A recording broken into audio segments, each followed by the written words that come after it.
people get offended when they mistake the subject of a joke with the actual target. Yeah. And they're not necessarily the same thing. You can make jokes about any subject. It depends what the joke is. Yeah. There's no rules. You can't joke about this. You can. You should be able to. You just can. Yeah. Okay?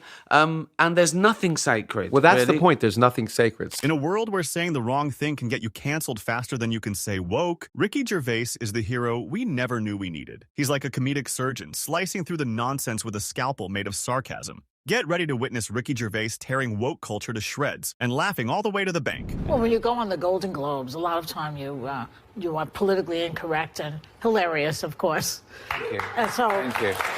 So this is, Well, yeah. Yeah, well, that's the thing about offence, isn't it? When people say they're offended, it's that just because you're offended, it doesn't mean you're right, you know? It's... offence is about feelings, and feelings are personal. Some people are offended by equality. So what? You know, so you can't second-guess people. If you try and please everyone, you'll please no one. With comedy as well, I think you've got to deal with taboos and contentious issues, and sometimes you deal in irony, and some people don't get that, but... You know, you can't legislate against stupidity, otherwise you'll be doing nothing. So if you're saying anything... Let's kick things off with a little reality check from Ricky. Just because you're offended doesn't mean you get to shut down the conversation. Offense is like your Aunt Carol's tuna casserole. Some people love it, some people hate it, and some people are just allergic. But Ricky's right. If we start banning everything that someone might find offensive, we'll be left with nothing but cat videos. And even those might offend dog people. It depends what the joke is. Come.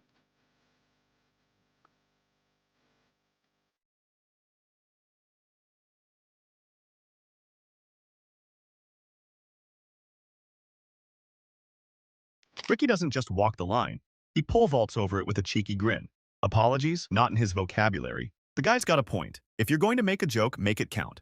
Woke culture wants comedians to tiptoe around feelings, but Ricky's here to remind us that humor is about... His name anymore. He's cancelled. Woke comedy. Ricky tried it, so you don't have to. It's like going to a buffet and finding out everything's gluten-free and tastes like cardboard. Comedy needs to have an edge. A punchline that makes you think, did he really just say that? Woke comedy is like a joke that apologizes before it even gets to the punchline. No wonder Ricky would rather watch Louis C.K.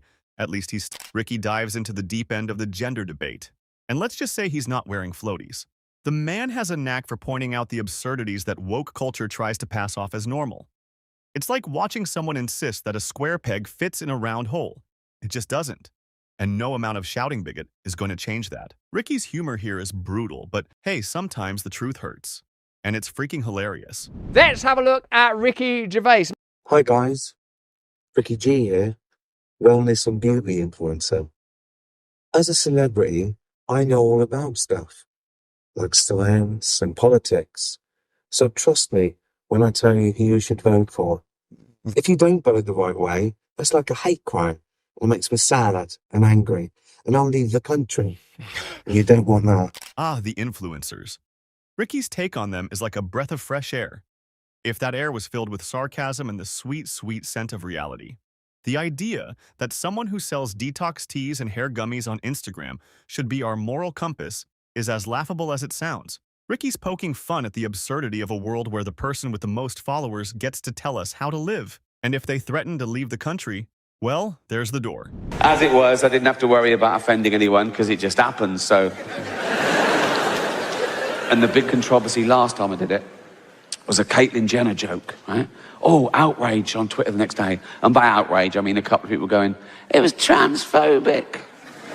It wasn't transphobic in the slightest. It was a joke about a trans person, but the joke had nothing to do with that aspect of her existence.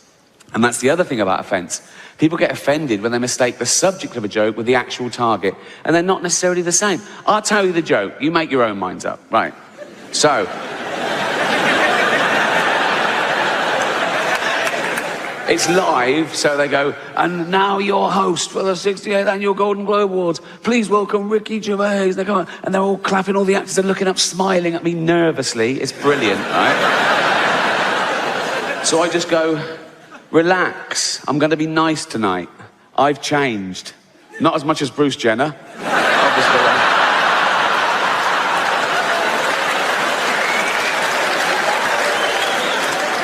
And I go, Now Caitlyn Jenner, of course, and what a year she's had. Became a role model for trans people everywhere, bravely breaking down barriers and destroying stereotypes.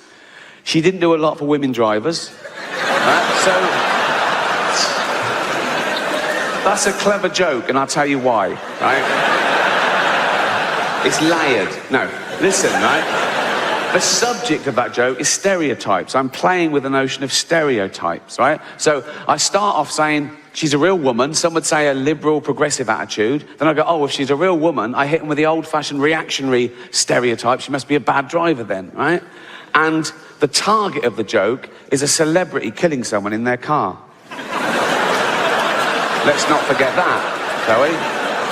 A celebrity killing someone in their car, running home and popping on a dress. That's the target of the joke, just so we're clear, okay? She was interviewed about a week later at some press conference for a show she was launching, now cancelled. And the press were around and one of them said, what do you think of the Ricky Gervais joke? And she went, maybe I should host the Golden Globes, right? And they tweeted that and they atted me in because they want a celebrity feud, you know? It was clickbait, so I rose to the bait, obviously. I just sent back, let her host, just don't let her drive.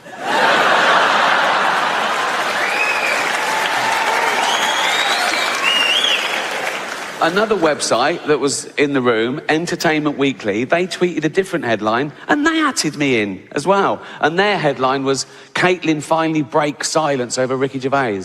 I just sent back, at last. She always breaks too late. Bring it on. Bring it on. But I'm a considered comedian. I like my jokes to be accurate and my targets to be fair. So I was engaging these people. I was saying, why is it transphobic? And they were saying, it's about a trans person. I said, well, that's ridiculous. That's like saying a joke about Bill Cosby is automatically racist. It depends on the joke. But I was talking to them, I'm willing to learn, and I found out my crime was that I dead-named her. Now, I'd never heard that term, you know, before a day after the Golden Globes, and that was saying her old name, and even acknowledging that she used to be a man. But she did.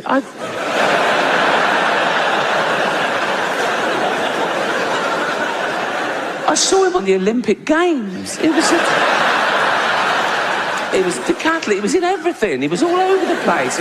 Shot put and pole vault. He won a medal. He was famous. He was on telly all the time. But, you know, a big, famous man with a huge, I don't know, but I mean, I'm guessing he's a big, but I've learned my lesson. Now, I'd never dead name her now. Now I know it's wrong. I'd never dead name her now. But like years ago, when, you know, she was a man. This is classic Ricky, taking a controversy and turning it on its head. The Caitlyn Jenner joke was never about Jenner's gender. It was about the insane way celebrity culture works. If you're famous enough, you can do almost anything and still be hailed as a hero. Ricky's not buying it, and neither should we. He's cutting through the noise to remind us that actions have consequences, no matter who you are or what you identify as. Apple. Because nothing says awoke like a company preaching about dignity while paying workers pennies to make your iPhone. Ricky's not letting them get away with it, and we're here for it. It's like watching a magician reveal the trick. It's all smoke and mirrors, and Ricky's the guy pulling back the curtain. Woke culture loves to point fingers, but Ricky's here to remind us that sometimes those fingers are covered. Ricky's got a knack for taking woke culture's obsessions and turning them into punchlines that hit harder than a brick wall. Diversity is important, sure, but when you start applying it to things like death, you've officially gone off the deep end. Ricky's humor here is like a cold splash of water, refreshing and a little shocking. He's reminding us that not everything needs to be a diversity checklist. And sometimes a joke is just a joke. Oh, I was salivating. Honestly, I got an adrenaline rush thinking of, you know, what I could say and whether I'd have to go to jail. And you know, I like that opportunity because I do like that, you know, when there's a tension, when there's an elephant in the room. Although he wasn't there this year. I do like that because I do like confronting that because I think it takes the audience to a place it hasn't been before. And it can be a mutual backslapping, you know, fest, fine, but don't televise it, you know, because I'm not doing it for the 200 egos in the room. I'm doing it for the 200 million people watching around who aren't winning awards, who aren't millionaires. Ricky doesn't just poke the bear. He walks right up to it, slaps it across the face, and waits to see what happens. And let's be honest, we love him for it. He's not interested in pleasing the Hollywood elite. He's speaking to the rest of us who are tired of being told what to think, what to say, and how to laugh. Ricky's willing to take the risks because he knows that the truth wrapped in a joke is still the truth. And if it makes a few people squirm, even better. You call me Bobo, so I'm going to have species realignment. I'm halfway there, to be honest. I'm sort of short with short legs and long arms. I sort of stoop like that. My back's getting hairier by the day. I've got fangs. I love nuts. Oh, I love nuts. And once I was at the zoo and I could tell people were looking at me, so I just started masturbating. So I am a chimp, right? I am a chimp, if I say I'm a chimp. And so I've got to live as a chimp for a year, then have hormones, get me all nice and hairy. That'd be lovely, right? I'm going to stay a male chimp, so I can keep all that, right? A male heterosexual chimp, keep the same girlfriend. Jane will be happy, she loves me, she loves chimps, so, you know. And I reckon that's got to be easier for a man to turn into a chimp. We're so close. Than for a man to turn into a woman in many ways. You know what I mean? A bit of hair and a top lip like that, as opposed to your cock and balls ripped off and a hole gouged out into... No, I'm not a doctor, but that is the gist of it. I know which one I'd rather have done. And I'm not saying I think chimps are better than women. No way. Right? Any ladies here, right? I can't see you, but to me, every single one of you is equal to a chimp. So... And finally, Ricky takes identity politics to its most ridiculous conclusion: species realignment. It's absurd. It's outrageous. And that's exactly the point. Ricky's humor here is like a funhouse mirror, reflecting the ridiculousness of woke culture back at us. If you can identify as anything, why not a chimp? The man's got a point. Sometimes the only way to deal with the absurd is to laugh at it. And boy, does Ricky make us laugh. In a world where free speech is constantly under attack, Ricky Gervais is the champion we didn't know we needed. He's not just making us laugh, he's making us think. And if this video offended you, well, that's kind of the point. Thanks for watching, and remember, the truth isn't always comfortable, but it's always funny.